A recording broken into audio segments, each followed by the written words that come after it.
But his ties to lobbyist Jack Abramoff clouded the primary for Georgia's lieutenant governor. He lost to State Senator Casey Cagle. Today, Reed takes his political expertise to a new arena. He's the author of the newly published political thriller, Dark Horse. Well, I guess the cliche is, Pat, write what you know. Yeah. And if I was going to write a novel, I figured it ought to be something I knew about. So you even had them in my house in the mountains. Yeah. I hope you didn't mind that. It's called Higher Ground, so this guy's at Higher Ground. What? But this book, which I started writing in the fall of 2006, Pat, it has a Democratic nomination that goes all the way to the convention. Right. The Republicans nominate a candidate with strong national security bona fides, but who has serious issues with the right in his party. Right. It has the first African-American candidate for president in American history. It has the first woman to be on a ticket since Geraldine Ferraro. And I had no clue that any of that would happen. And then on top of that, the overlay is Iran is about to announce that it's weaponized a nuclear device. Well, that makes for a lot of excitement. It does. It's a good book. I mean, I really enjoyed it. What do you think about what's going on now? I'm appalled at some of the stuff that's happening in our country, and I think we've got three candidates out there that a lot of us didn't like at all.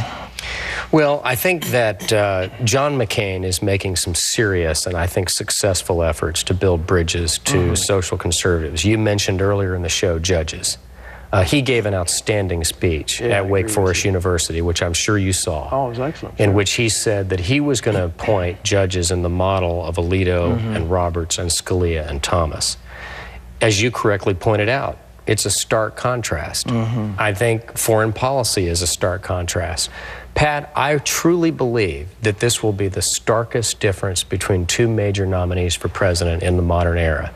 It's going to be close. I don't buy the conventional wisdom that the electoral map will change a lot.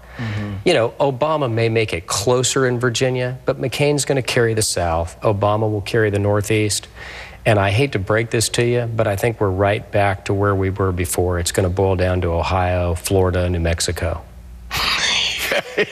Hopefully without a recount. Surprise, surprise. But the country remains deeply divided on a lot of these critical issues: marriage, judges, unborn life, the war on terror, Iraq, whether or not we can strengthen the economy by raising taxes or not.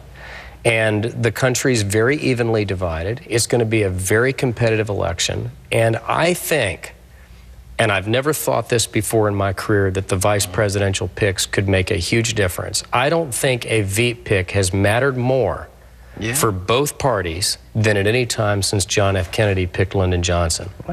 You know, Pat, I saw in your clip when he spoke at AIPAC, I guess yesterday, he wore the American and Israeli flag lapel pin. As recently as a few months ago, he was saying he wouldn't wear his own country's lapel pin flag. So we see him making efforts, and obviously a lapel pin is a trivial thing, but it's symbolic. And Dukakis, through things like, you know, the Pledge of Allegiance and things like that, he was seen as being out of the mainstream with heartland values. This is Obama, who, make no mistake about it, is a very wily, smart guy. This is him trying to send that signal. He's resigned his membership in his church. He's wearing the American flag on his lapel. He's going to reach to the middle on his Veep pick.